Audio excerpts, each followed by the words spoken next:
சரி, இப்போ இந்த விஷயத்துல பாமக விஷயத்திலே பார்த்தோம் அப்படின்னா, இப்போ அன்புமணியோட அடுத்த மூவை வச்சு தான் பாமகவுடைய நகர்வு இருக்குமா? ஏன்னா இவரு தெளிவா சொல்லிட்டாரு, கூட்டணி பேசுறதுன்னா யாருக்கிட்ட பேசுவாங்க அப்படின்னா அது தெரியும் பேசுறவங்களுக்கு அப்படின்ட்டாரு.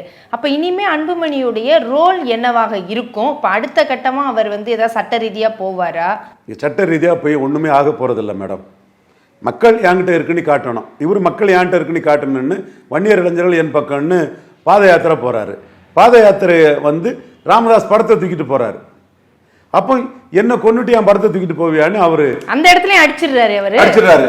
அப்போ இது என் சார்ந்ததல்ல, எனக்கு உடன்பாடானதல்ல, என்ன மீறி வரக்கூடியது.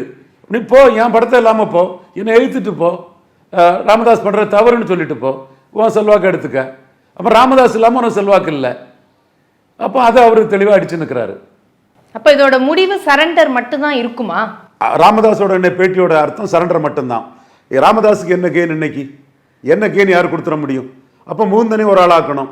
அப்போ பாஜக மூந்தனை அசாமில் இருந்து ராஜ்யசபாய்க்கு மந்திரியா கொடுத்துருவாங்களா? அன்புமணி லோக்சபா இருந்தவரே கொடுக்கல. அப்போ அன்புமணி கூட ஒரு இடையில கொடுக்கலாம். கட்சியை பாஜகவில் மெர்ஜ் பண்ணா லாபம் இல்லாமல் யார் என்ன செய்வாங்க? ஸோ ராமதாஸுக்கு என்ன லாபம் இந்த காம்ப்ரமைஸில்? இப்போ அவர் தான் லீடர்னு இருக்கிறதுல அவருக்கு என்ன லாபம்? அவருக்கு என்ன பிடிநிலை? இப்போ அப்போ அன்புமணி தான் 26க்கு மேலே அரசியல் பண்ணணும்னாலும் 26ல் தன்னோட கட்சி நிலைச்சி போனாலும் ராமதாஸுக்கிட்ட காம்ப்ரமைஸில் சரண்டர் ஆகி போகணும்.